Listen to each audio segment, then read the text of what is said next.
Hare Krishna, Bhagavad Gita as it is, chapter number 2, shlok number 34-35. Om Agyan Timirandhasya Jnananjan Shalakaya Chakshurun Militam Yena Tasmai Shri Guruve Namaha. Shri Chaitanya Manobhishtam Sthapitam Yena Bhutale Swayam Rupam Kada Maham Dadati Swapadantika. Hare Krishna, Krishna Krishna Hare Hare, Hare Ram, Ram Ram Hare Hare. Jagat Guru Srila Prabhupada की जय, अनंत कोटि वैष्णवों की जय।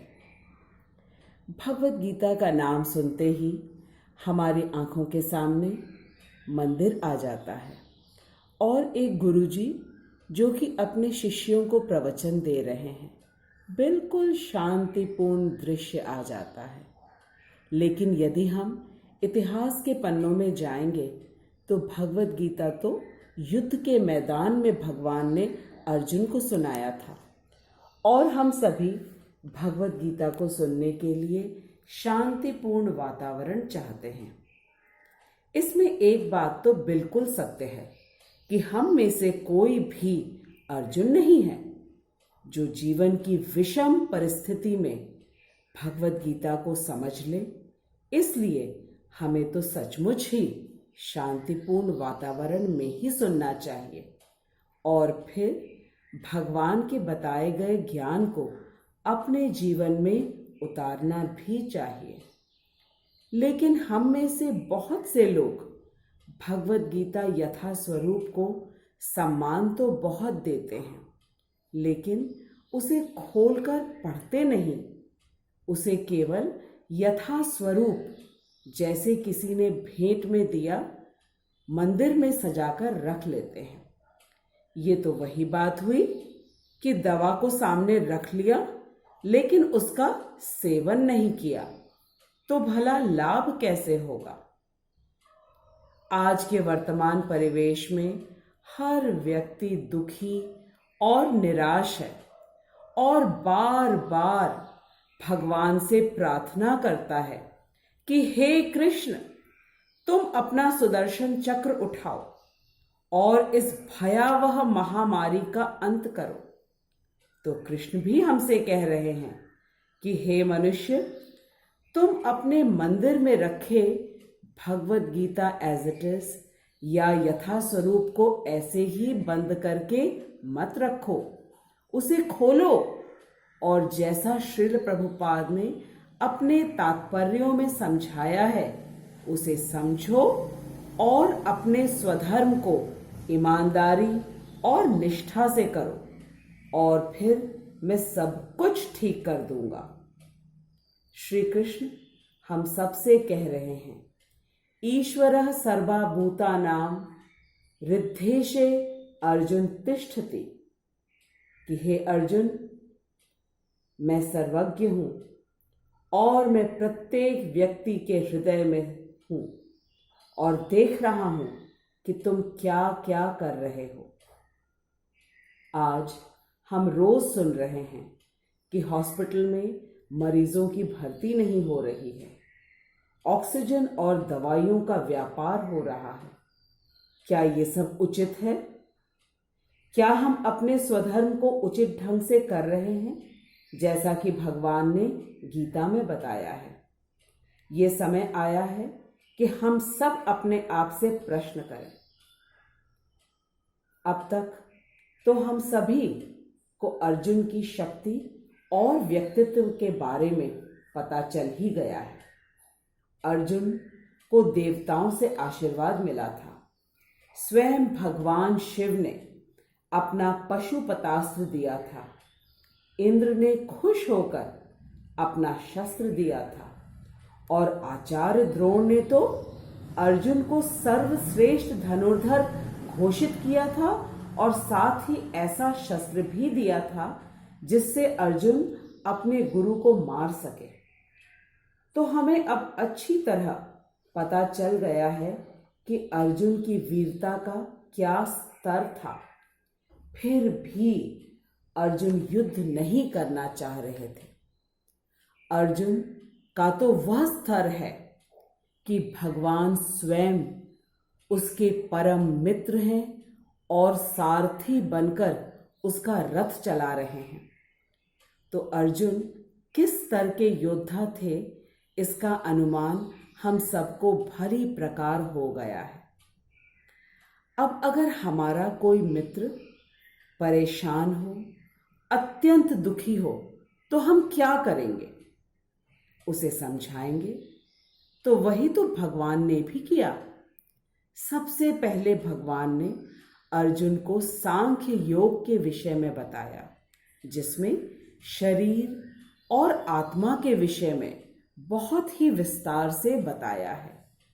देहिनो अस्मिन् यथा देहे कौमारं यौवनं जरा तथा देहांतरः प्राप्ते धीरस्तत्र न मुह्यते।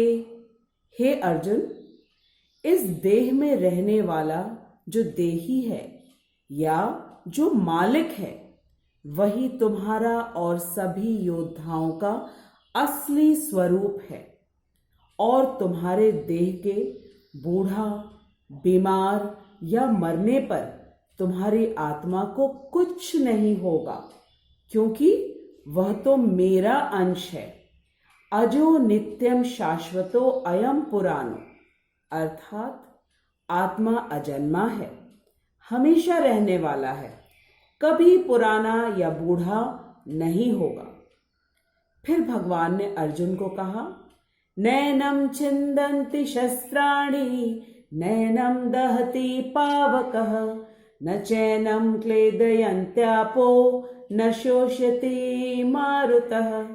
अर्जुन, तुम आत्मा को अपने बड़े से बड़े अस्त्र से काट नहीं सकते और अपने अग्निवाण से भी जला नहीं सकते, न ही अपने जल अस्त्र से आत्मा को गीला कर सकते हो और न ही हवा इसे सुखा सकती है। अर्जुन, आत्मा को कोई भी कुछ नहीं कर सकता। इस ज्ञान को सांख्य योग कहते हैं। भगवान ने अर्जुन को इसलिए यह बताया क्योंकि उसे लग रहा था कि वह अपने परिवारजनों को मारेगा। तो भगवान ने स्पष्ट रूप से बता दिया कि यहाँ उपस्थित सभी आत्मा हैं और केवल शरीर नहीं है, और शरीर को यदि हमेशा के लिए रखना भी चाहो तो नहीं रख सकते, क्योंकि शरीर तो नाशवान है। जब भगवान ने ये देखा कि अर्जुन बहुत परेशान हो रहा था कि वह अपने परिवारजनों को मारेगा, तब भगवान ने कहा, अर्जुन, ये युद्ध धर्म युद्ध है और ये न्याय की लड़ाई है, और इस युद्ध का परिणाम यह है कि सीधे स्वर्ग के द्वार खुले हैं। ऐसा अवसर बार बार नहीं आता है किसी योद्धा के जीवन में, तथा इस युद्ध में जो भी मारा जाएगा वह सीधे स्वर्ग को प्राप्त होगा।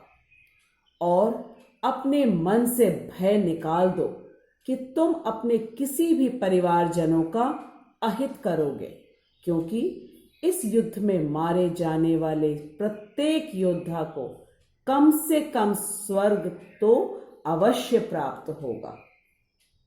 जब भगवान अर्जुन को शरीर और आत्मा के विषय में बता रहे थे, तो भगवान ने अर्जुन का चेहरा देखा कि अर्जुन को बहुत कुछ समझ में नहीं आ रहा है और उसका चेहरा मुरझाया भी है।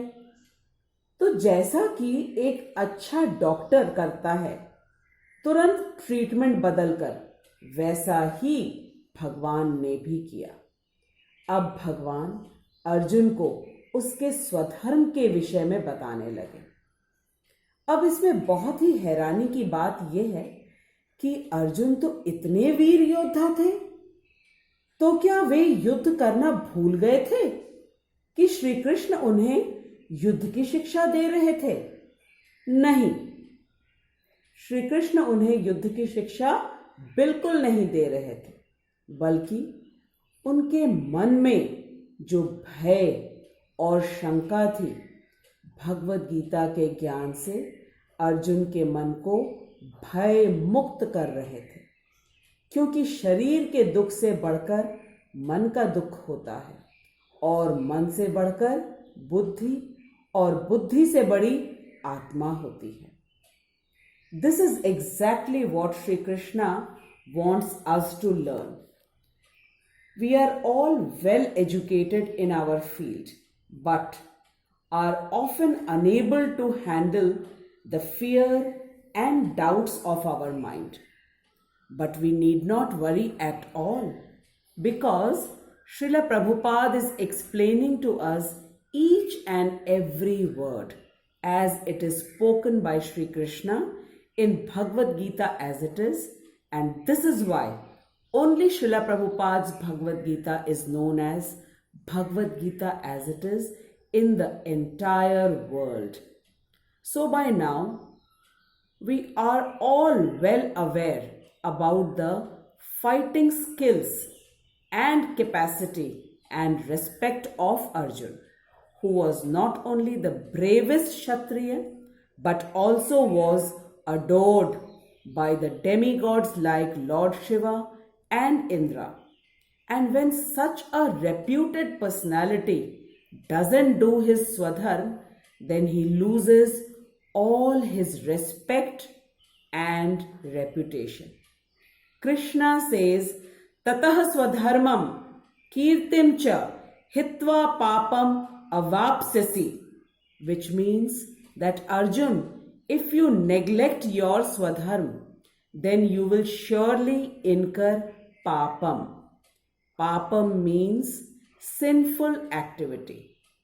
Shri Krishna is repeatedly asking Arjun to do his duty because actions of a person makes him immortal and respect worthy.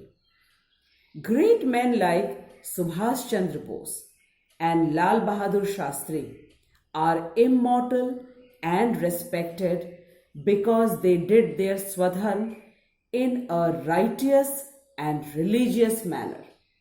Srila Prabhupada says that when our actions are according to Sri Krishna's wishes, then it's a punya or pious activity. But if it is not in accordance with Sri Krishna, then it is papam or sinful activity.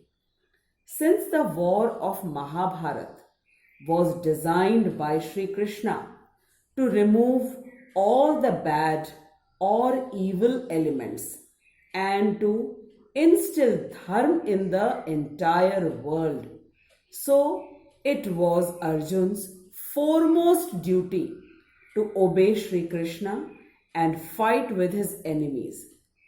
Srila Prabhupada says that fighting or violence is not good, but when it is with the sanction or permission of Sri Krishna, then it is the most pious activity. Now in shlok number 34, Sri Krishna says, Akirtim chapi bhutani kathayishyanti te avyayam sambhavitasya chakirtihi marnadapi richyate. Akirtim chapi bhutani kathayishyanti te avyayam sambhavitasya chakirtihi marnadati richyate. Sambhavitasya means one who is well known and very reputed. And if such a person does something wrong, then he should die before he gets disrespected by people. Krishna is explaining to Arjun that you are not an ordinary person, Arjun, and I am your dearmost friend, and I am with you personally as your chariot driver. Srila Prabhupada explains that Sri Krishna, who is the Supreme Lord of the three worlds, who is worshipped by Brahma ji himself by saying Govindam Adipurusham Tamaham Bhajami. Govindam Adipurusham Tamaham Bhajami.